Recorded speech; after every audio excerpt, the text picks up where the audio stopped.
leader. Welcome back to another inspiring episode of the Who Are You to Lead Anyway podcast.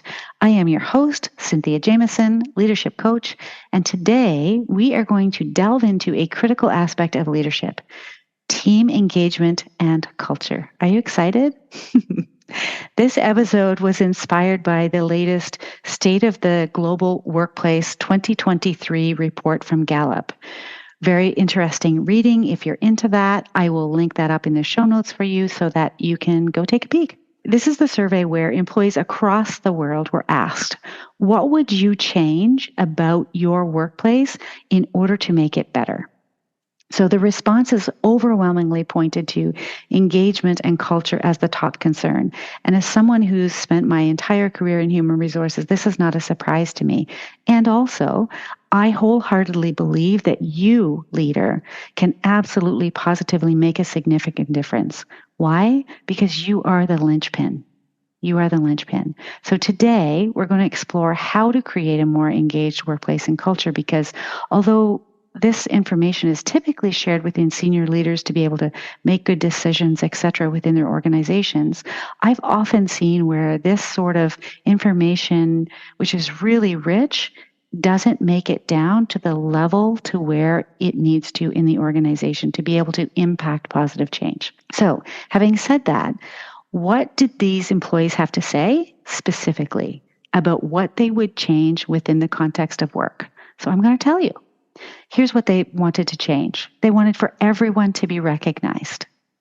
They also said, I would like it if the managers were more approachable and that we could talk openly. They said they should grant more autonomy in the work to stimulate everyone's creativity. They also said, I would like to learn more things, but the work that I do is quite repetitive. They said, I just wish they respected me more.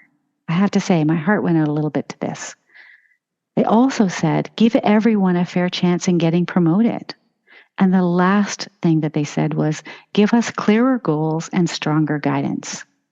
Now, these voices reflect the universal yearning for a workplace where individuals are seen, heard, valued, and empowered. And my guess is you also might be yearning for the same thing. So how can we as leaders make this a reality? So the approach that I've taken is to offer some concrete guidance and examples in order to help you. So first, I want to talk about active listening. It all starts with active listening.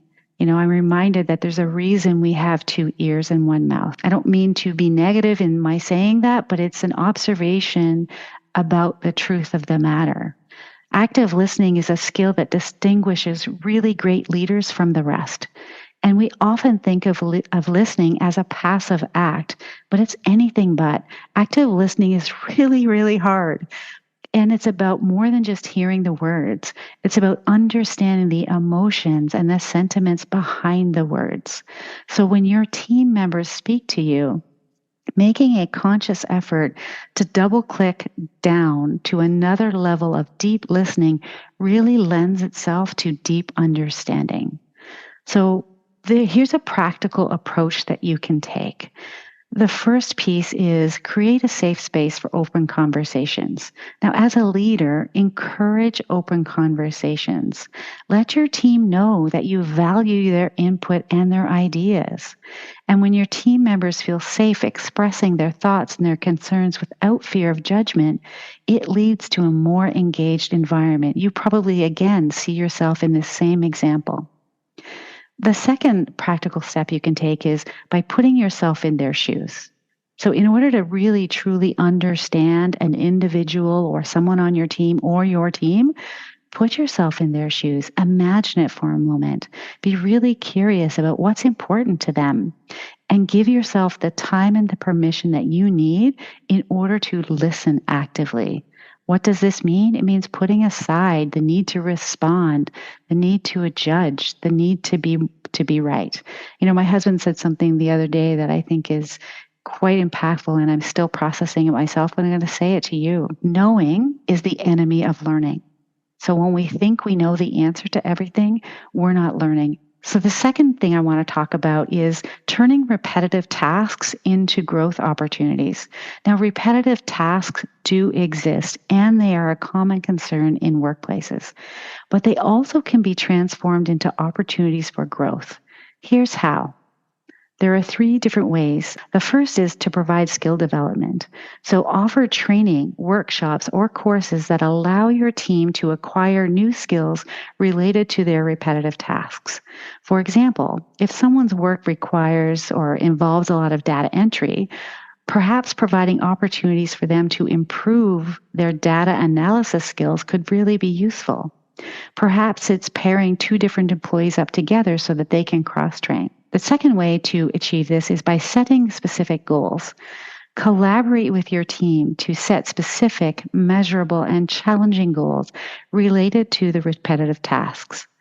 These goals can be around improving efficiency, accuracy, or productivity, and regularly reviewing progress and providing feedback against the goals can really be helpful for growth. The last opportunity here is to encourage innovation.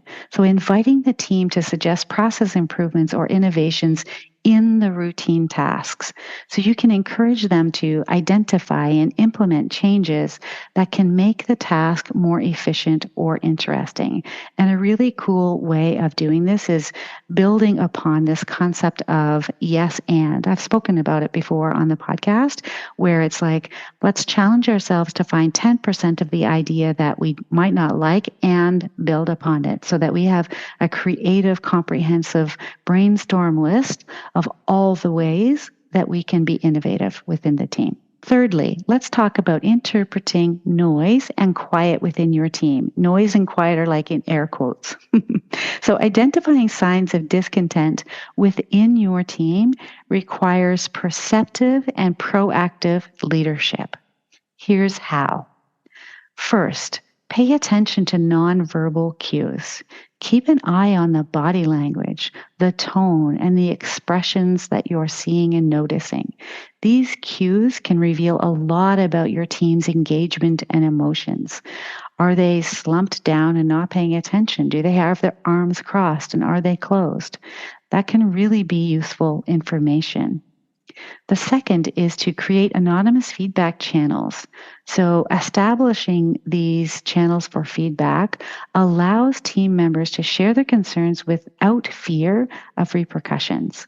Anonymous feedback can provide really valuable insights, and there's some really creative ways that you could do that as a leader.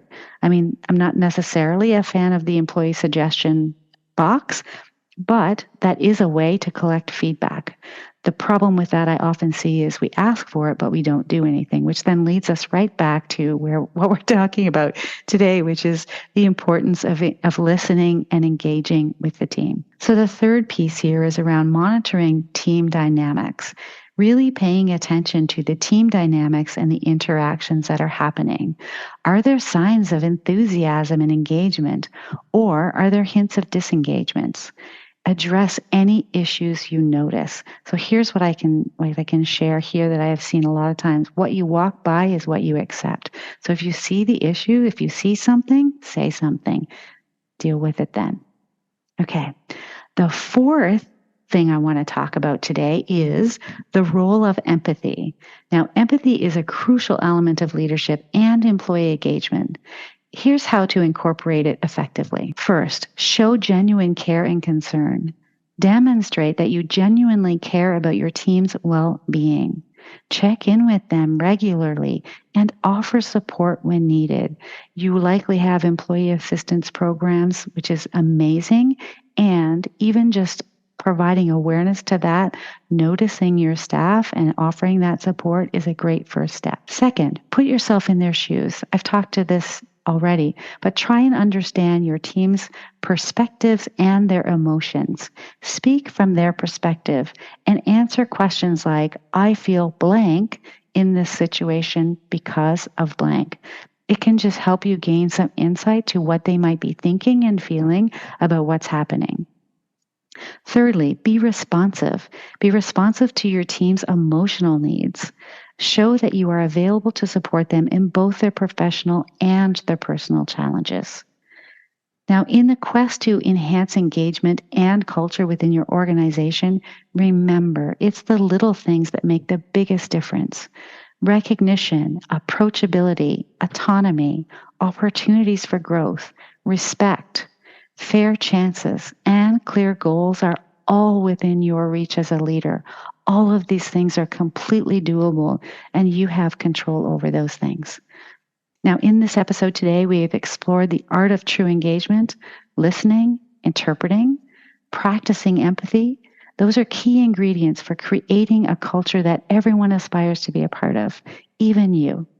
So let's recommit to listening actively, interpreting wisely, and empathizing genuinely to bring about positive change in our workplaces across the globe. Thank you so much for tuning in. I hope you found this episode not only inspiring, but also actionable. And I would love for you to share your thoughts, your experiences, and questions with me. And remember, the power to change your workplace culture and boost engagement lies within your leadership. So until next week, keep inspiring, keep leading, and keep changing the world. You got this. Hey, listener, it's Cynthia. I want to say thank you for joining this incredible expedition of self-discovery and leadership growth as a listener of the Who Are You to Lead Anyway podcast. I hope you've enjoyed the tips, tools, insights, and conversations with my remarkable guests so far. If you want to take your leadership journey to new heights, join my newsletter where you'll receive exclusive updates, bonus content, and valuable resources to support your ongoing development as a leader. See the show notes for the newsletter sign up. As a token of my sincere appreciation, I want to offer you a complimentary self-discovery workbook designed to raise your awareness around what might be in your way of even greater success. To claim it, simply head over to my website. I'll put that link in the show notes, www.cynthiajamesoncoach.ca. Sign up and your workbook will be delivered right to your inbox. And there is something I would love to ask of you. Your feedback is an incredible gift and is an important part of this community. I really want to know what topics resonate most with you, what guests you'd like to hear from, and how I can serve you better. Your ratings, reviews, thoughts, and feedback will guide me in tailoring future episodes to give you more of what you want and need on your leadership journey. So if you're loving the Who Are You to Lead Anyway podcast, your input means the world to me, and it helps me shape an even more enriching and impactful podcast for you. I would really appreciate your help in spreading the word about the work that we're doing here. Once again, thank you so much for being part of my podcast family and for investing in your leadership growth. Remember, leadership starts with knowing yourself and embracing your unique abilities. Together, let's continue to thrive as authentic and influential leaders. Thank you so much for listening.